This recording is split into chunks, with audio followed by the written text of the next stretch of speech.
স্বাগত সবাইকে। লেসন 10-এ আমরা একজন ডিটেকটিভের মতো করে তথ্যের সত্যতা যাচাই করতে শিখেছি। আমরা শিখেছি কিভাবে প্রাইমারি এবং সেকেন্ডারি সোর্স চিনতে হয়, ল্যাটারাল রিডিং দিয়ে সোর্সের ক্রেডিবিলিটি বা বিশ্বাসযোগ্যতা যাচাই করতে হয় এবং ডিসইনফরমেশন ও প্রোপাগান্ডা শনাক্ত করতে হয়। তুমি এখন শুধু তথ্য খুঁজে বের করো না, তুমি সত্য খুঁজে বের করো। কিন্তু এখন প্রশ্ন হলো, এইসব ভেরিফাইড ইনফরমেশন নিয়ে তুমি কি করবে? একটা বড় ইনভেস্টিগেশনের সময় তুমি শত শত লিঙ্ক, পিডিএফ আর ডেটা পয়েন্ট খুঁজে পাবে। এই তথ্যের সমুদ্রে তুমি যাতে হারিয়ে না যাও, তার জন্য তোমার একটা প্রফেশনাল ওয়ার্কফ্লো দরকার। এই লেসনে আমরা সেই ওয়ার্কফ্লোয়ের প্রথম এবং সবচেয়ে গুরুত্বপূর্ণ ধাপটি নিয়ে কথা বলবো, defining A search strategy and scope. একজন অ্যামেচার বিল্ডার আর একজন প্রফেশনাল আর্কিটেক্টের মধ্যে পার্থক্য কি? আর্কিটেক্টের কাছে একটা ব্লুপ্রিন্ট বা নকশা থাকে। সে কাজ শুরু করার আগেই জানে বিল্ডিংটা দেখতে কেমন হবে, এর সীমানা কতটুকু, আর কোনটার পর কোনটা তৈরি করতে হবে। OSINT বা ওপেন সোর্স ইন্টেলিজেন্সের জগতেও নিয়মটা ঠিক একই।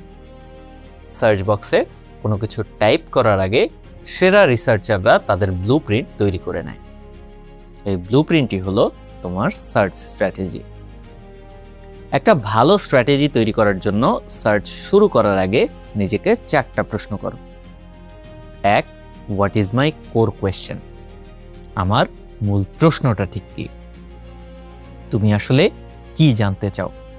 এটাকে একটা সিঙ্গেল ক্লিয়ার সেন্টেন্সে লেখার চেষ্টা করো। 2.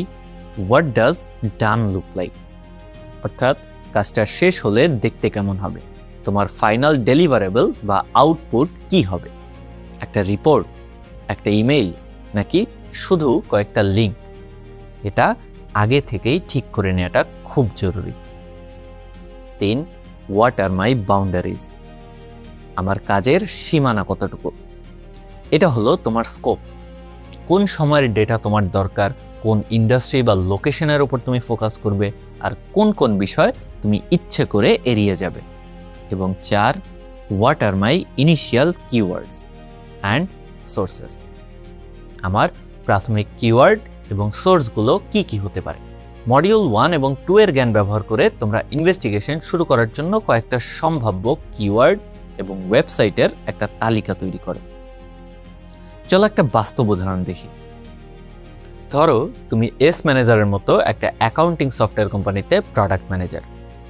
তোমার টাস্ক হলো বাংলাদেশের গার্মেন্টস বা RMG ইন্ডাস্ট্রির জন্য একটা নতুন ফিচার ডিজাইন করা। এর জন্য তোমার জানা দরকার এই ইন্ডাস্ট্রির ছোট বা মাঝারি কোম্পানিজগুলো, যাদের আমরা SME বলি, তাদের বর্তমানে ফাইন্যান্সিয়াল ম্যানেজমেন্ট নিয়ে কি কি চ্যালেঞ্জের মুখোমুখি হতে হচ্ছে। তোমার সার্চ স্ট্র্যাটেজি হবে এমন: কোর কোয়েশ্চেন, বাংলাদেশের RMG SME গুলো পেরোল এবং ইম্পোর্ট এক্সপোর্ট এইসবের পেমেন্ট নিয়ে বর্তমানে প্রধান কি কি সমস্যায় পড়ছে। ডান লুকস লাইক একটা শর্ট প্রেজেন্টেশন যেখানে 5টা থেকে 7টা নিউজ আর্টিকেল এবং লিঙ্কডইন ডিসকাশনের উপর ভিত্তি করে টপ 3টা চ্যালেঞ্জ লিস্ট করা থাকবে। বাউন্ডারিজ কি হবে? শুধুমাত্র গত 2 বছরের তথ্য। টপিক হবে পেরোল এবং LC পেমেন্ট সম্পর্কিত। আমরা বড় কর্পোরেট গ্রুপগুলোকে বাদ দিয়ে শুধু SMEদের উপর ফোকাস করব। ইনিশিয়াল কিওয়ার্ড আর সোর্সেস: কিওয়ার্ড হতে পারে RMG or garments and payroll challenge or LC payment issue. আর সোর্স হতে পারে দ্য ডেইলি স্টারের বিজনেস সেকশন, BGME এর ওয়েবসাইট এবং লিঙ্কডইনে থাকা টেক্সটাইল প্রফেশনালদের গ্রুপ।